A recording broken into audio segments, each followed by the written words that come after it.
Hello everyone. Today, let us talk about tax incentives and double taxation agreements. These are terms you may mostly come across when dealing with investors, companies, or even employees who are working across borders. My names are Lucy Respus Mosha, a tax specialist from Oasis Financial Services Limited, and allow me to walk you through this session through some of the most frequently asked questions. Well, a taxpayer in Tanzania can enjoy a number of benefits, both from tax laws and other specific provisions.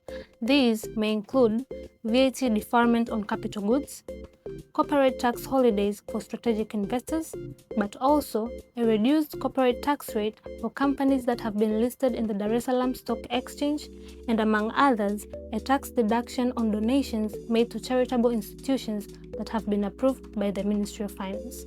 And yes, some exemptions could be enjoyed through double taxation agreements. In simple terms, double taxation agreements, also referred to as DTAs, these are treaties that are signed by Tanzania and other foreign countries so as to ensure that income earned across borders is not taxed twice. So the main difference between tax incentives and DTA is that tax incentives are domestic.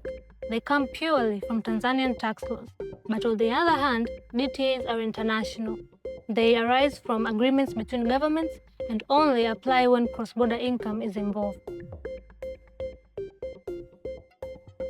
So currently, Tanzania has DTAs with 9 countries, 2 of them being from Africa and the rest from the other continents.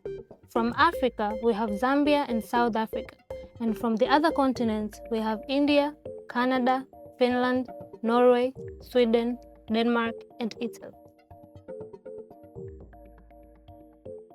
Absolutely. So let's take an example that is close to home, like the upcoming AFCON. So imagine a group of professionals coming to work in Tanzania during the AFCON. Broadcasters, coaches, equipment installers, or any other technical expert. So basically, under a DTA, these professionals may be taxed only in their home country or only in Tanzania, depending on the agreed terms or whether they have a permanent establishment in Tanzania.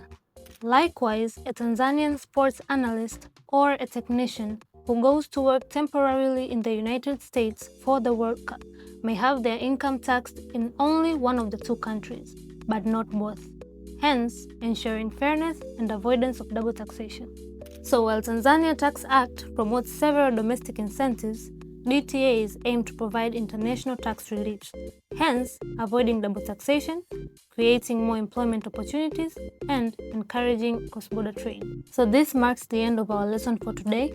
I would like to thank you very much for being with me, and if you'd like to know more about tax or understand how it applies to your business, do not hesitate to visit us at our offices.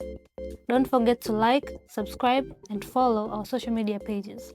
See you in the next video.